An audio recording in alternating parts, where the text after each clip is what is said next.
So thank you for allowing me to interview you for my sports management 200 class. If we could start off by introducing yourself with your name, company you work for, and your title. Yeah, my name's Colin Close. I'm a physical therapist assistant, and I work at Results Physiotherapy in Cameron Village. Awesome, thank you. Yeah. So how and when did you first hear about the PT field? So I took a lot of athletic training courses in high school.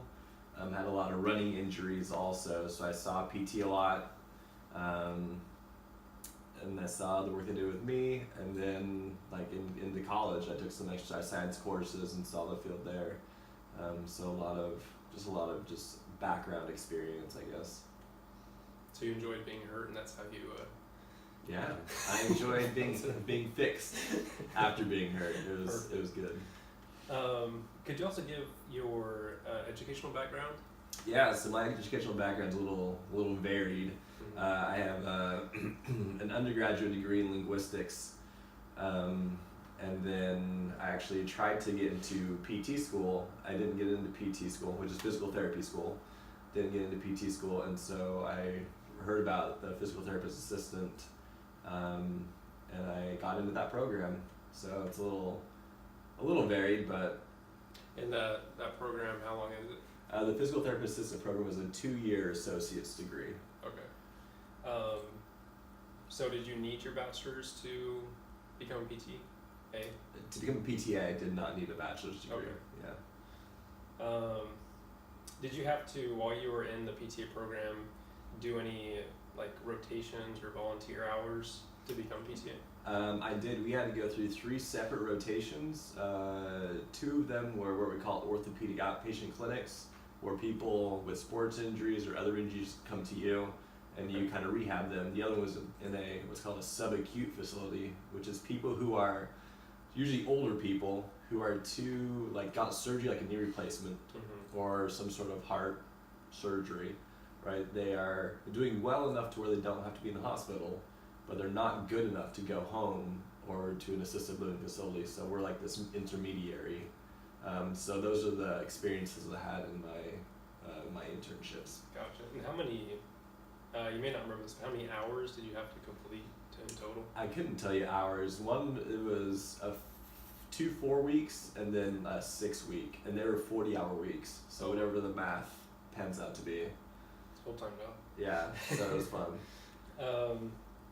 So you kind of already answered this, but what led you to decide to become a PTA? Was there a deciding factor where you were inexperienced or something happened to you where you just thought I want to be PTA, or did it just come over time? Yeah, I think a lot of it came over time. A lot of it boiled down to stuff I knew I hated doing.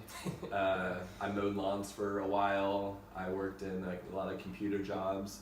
Right out of college, I worked behind a desk. My job title was a program specialist for international student services at the community college. So I had a lot of different jobs, a lot of different venues, and I loved working with people, and I loved working my hands in problem solving. And I remember how much that happened when I went to PT, how much the PTs had to do that problem solving. So I think it was a lot of little things that led to that. Gotcha. That decision. And you probably didn't work a whole lot of people behind a desk at Durham Tech. Yeah. I didn't like that too much. Yeah, not too many. So what's the most favorite thing about what you do, your job right now? It's a little self-serving, but when somebody comes in and they don't believe that PT works, and then you work with them for a whole session, and they're like, oh, I feel better. Yeah. You're not just voodoo people. I don't know. So I don't want to say shoving it in their face, but showing that there's a science behind what we do, and it's not just giving people massages, but there's this very pragmatic thought process behind rehabilitation, and that's probably one of my favorite things is the puzzle and the science behind how people rehab. No matter what injury it is, it's a very clear-cut process that you have to go through. Yeah, it has to be self-fulfilling if you can see a patient come in, they're injured, and they leave in a better state than when they have. Absolutely. Absolutely.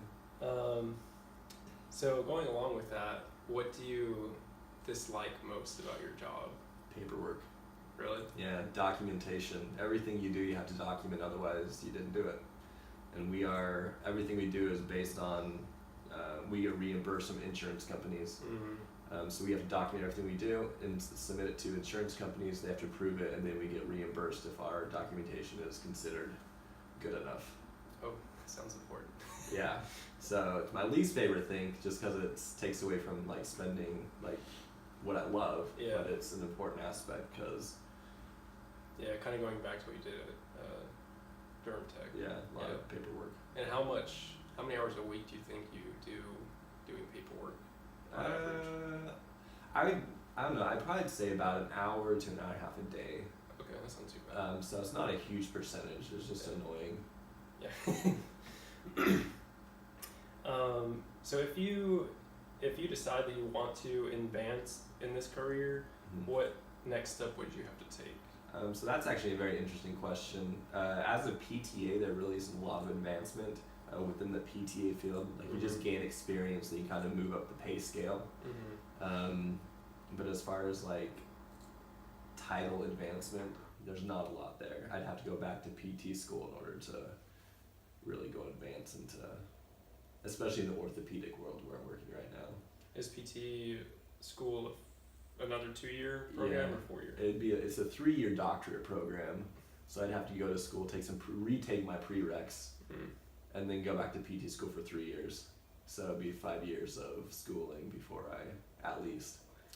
Yeah. Yeah, wow. Is there in your job a lot of physical activity required as a PTA? Can there be? Yes. Do you? Do I personally? I like to. So I mean, you're teaching exercises and form and those kinds of things all day long, and so you have the ability to work like side by side with the patients, and if you are not able to do an exercise you're prescribing a patient, you lose almost all credibility, right? So in that aspect, I have to be able to perform what I'm prescribing. But on the same token, I'm not doing like 30 repetitions of whatever I ask somebody to do. Yeah. I'm doing a demonstration of 1 or 2, showing good form, and then letting them do the repetition while I judge them. Okay. Hey Ben, is it still recording? Yeah. Perfect.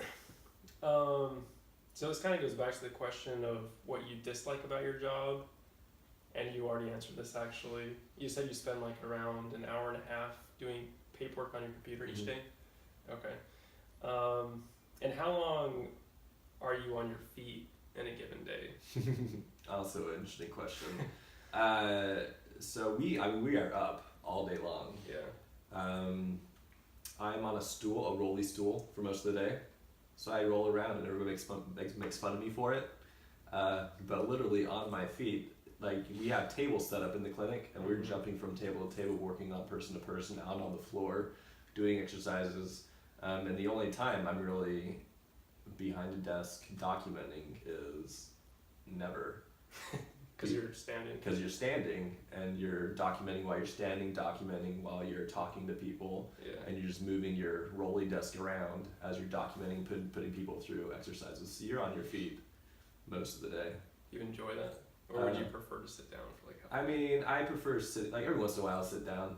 I focus on one thing at a time, right? Yeah. But it's at the same time it's nice to just like get the paperwork done as you're going through it, so it's fresh in your mind.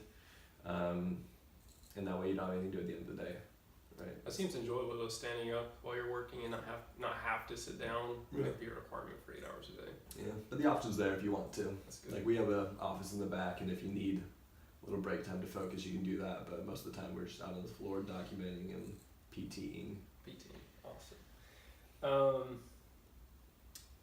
How many hours do you normally work in a given week? 40. 40? Yeah. Does that ever fluctuate? Rarely. Yeah, it's plus or minus like half an hour, but it's almost always 40. Alright.